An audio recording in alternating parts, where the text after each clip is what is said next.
Welcome back to The Look and Sound of Leadership, an ongoing series of executive coaching tips designed to help you be perceived in the workplace the way you want to be perceived.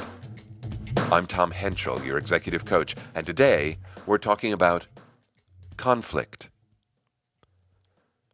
Ashley was fed up with two of her direct reports. A bubble of anger between the pair seemed in constant danger of exploding. Their conflict had impacted productivity and quality, and she wanted it to end. I asked her how each direct report approached conflict. She said, "Nita's thorny, very defensive, accusatory. She's better than she was, but she ain't no buttercup." She went on, "Jay is an avoider. He'll tell me the problem, and I'm pretty certain he talks to others, but he doesn't talk to Nita. He does a lot of pouting and fuming." I said, "When Jay talks to you, what kind of story is he telling?" "Oh, it's a big victim story," she said, "and she's the big bad wolf." "Well, and vice versa, I'm guessing." "Oh, yeah, she's got it in for him too," she said, "hence the conflict." She shook her head. "So what do I do?" I spread my hands as if marking the edges of a large box. I said, "Here is this thing called conflict. It's actually a big house. It's got a name, Conflict House, like something out of Dickens. Anyone with a conflict has to come to Conflict House and work out their conflict inside. Now, most people enter through the front door over here." I indicated my outstretched left hand. "This door over here is marked right wrong. When I enter Conflict House through this door, I know I'm right, and the other person is wrong, and it is powerful." "Oh," she said eagerly, "but there's a second door." "Yeah," I agreed. I tapped my right hand. "This other door is called curiosity. Now, not as many people use it, but, oh, golly, when you enter Conflict House through this door, everything inside gets so much easier." Ashley shook her head. "Well, there's certainly no curiosity between Nita and Jay. Lots of blaming, lots of playing the victim, but curiosity, I don't think so. Is that something I could influence?" "Well, sure," I said. "You could ask questions. That's where curiosity starts." "Questions like what?" she asked. "Well, the questions are in three categories. Wait, hold on. I'm getting ahead of myself." I settled back and changed tone. "What's great about Conflict House is that everything that happens inside is predictable. And if it's predictable, you can get better at it. What makes Conflict House predictable is that once you're inside, no matter which of the two doors you came through, there are only 3 rooms. Regardless of who you have a conflict with or what your issue is, everything that gets said inside Conflict House is going to happen in one of those 3 rooms. You and I could watch Jay and Nita or any random couple, and we could call it out. We go, 'Whoa, they're in room 2 right now. Whoa, look at that. She just flipped back to room 1. I'm telling you, you could score a conflict conversation like you were calling balls and strikes. It's not a hard pattern to recognize." "I love things like this," she said. "So what's room 1? Room 1 is the what happened conversation. This is where you both try to discover where your stories overlap and where they diverge. And they are going to diverge. If they didn't diverge, you probably wouldn't be in Conflict House." She said, "Like 5 people, 7 opinions, right?" "Right," I said. "Disagreeing about what happened is inevitable." "So," she said, "the what happened conversation is when you get to make your case for what you think happened." I nodded agreement with regret. "Well, that's the way the conversation might go if you came in through the right wrong door." "Did I just do that?" she asked. "Oh, I did. Okay, wait, let me see. What would what happened sound like if I were curious? How about, what do you think happened? Would that be a good question to ask?" "Well, it sounds pretty curious to me," I said. "But do I ever get to make my case?" "Well, Ashley, if you mean, do you get to prove you're right? then no.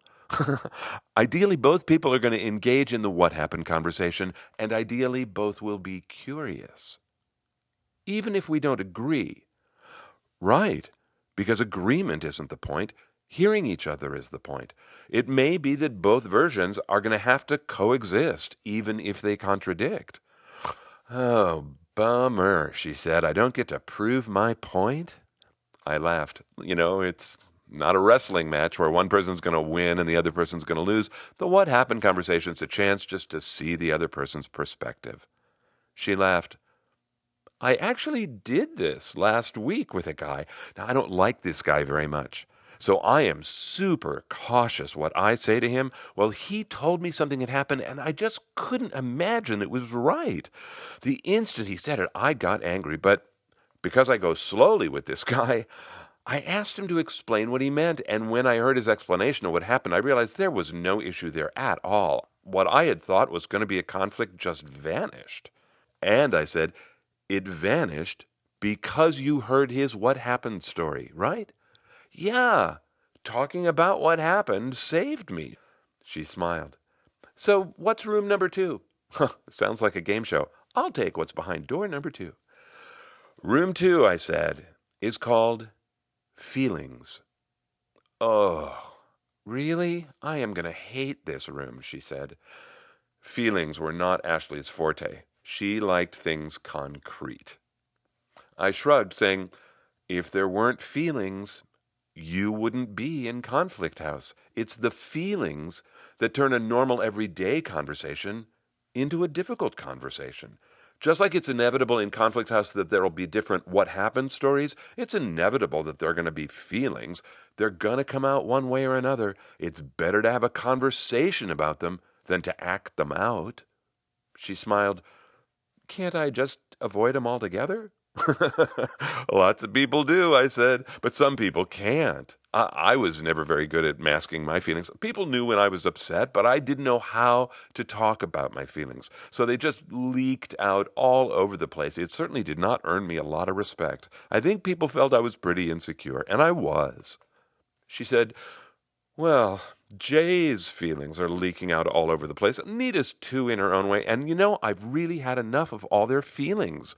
I really don't want to talk about them, Tom. But they're here, Ashley. The feelings are part of what's keeping Jay and Nita stuck in Conflict House. They're going to get out a lot sooner if you could help them name their feelings. Are you joking? How could I possibly help them name their feelings? Be curious. Ask about them. Feelings exist, Ashley. They're real. You can talk about them. She was skeptical. Suppose I do. Suppose Jay tells me that, I don't know, what's he going to say? He's going to say he's pissed. Suppose he says that. What do I say? Thanks for sharing? You go to room number 3, I said. Well, good. Anything's better than the feelings room. Well, wait a minute. I don't know that. Maybe I'm going to hate this one more. What is it? It's the identity room. Somewhere, somehow, your identity is tied up in all this. And that's what landed you in Conflict House in the first place. Identity is the root cause. How do you mean identity? She asked. I'm picturing like Diana Prince and Wonder Woman, like a secret identity. Oh, that's interesting. I didn't mean it that way. I meant identity as what we think about ourselves. Like, I think I'm a good coach.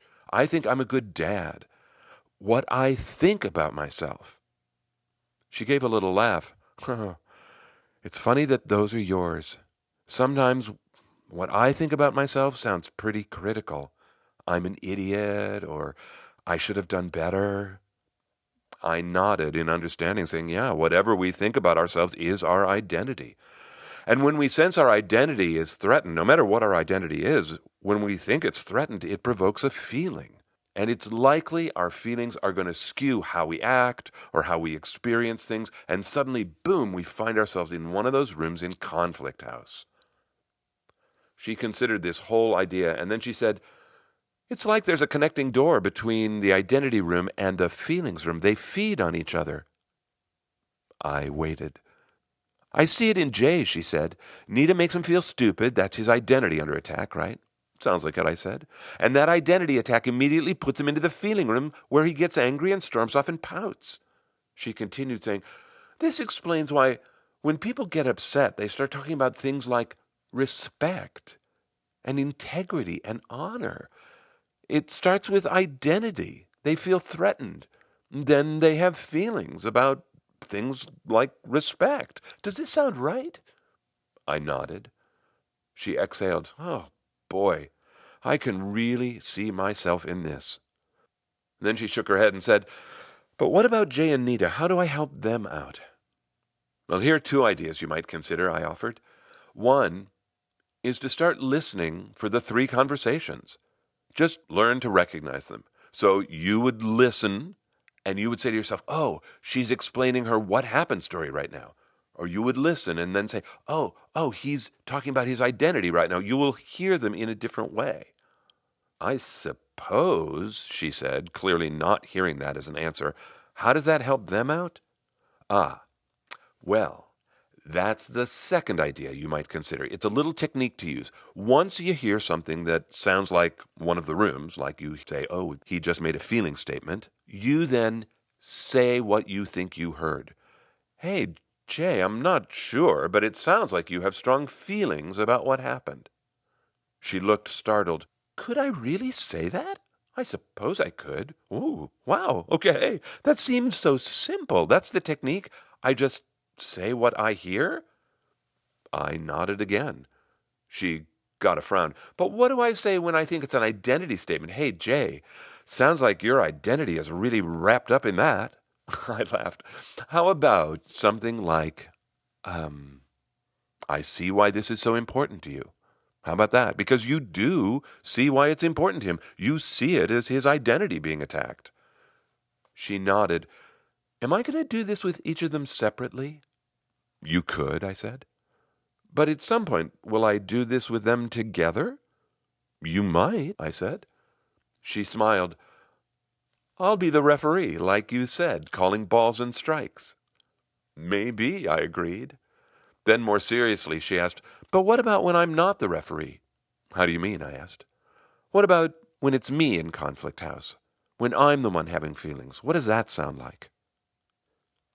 That coaching conversation, exploring what positive behavior in Conflict House actually sounds like, is the topic of next month's installment of The Look and Sound of Leadership. There's a model here for you. That's what this whole house analogy was all about, that there's a pattern to learn, and it only has 3 steps, and they can come in any order, but they're always pretty much the same. What happened? Feelings, identity.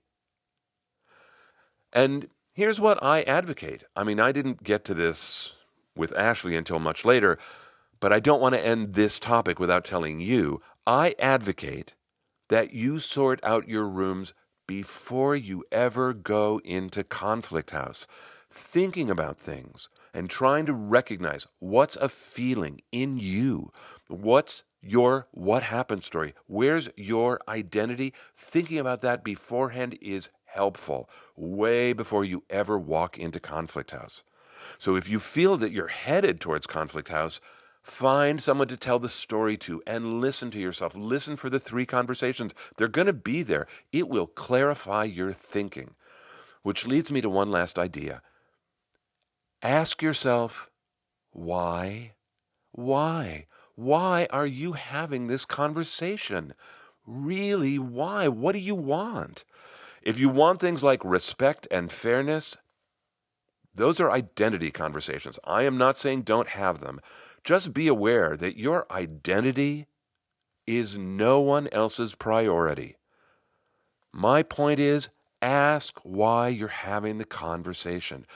There's a wonderful book written about this by 3 leaders at the Harvard Negotiation Project. The book is called Difficult Conversations: How to Discuss What Matters Most.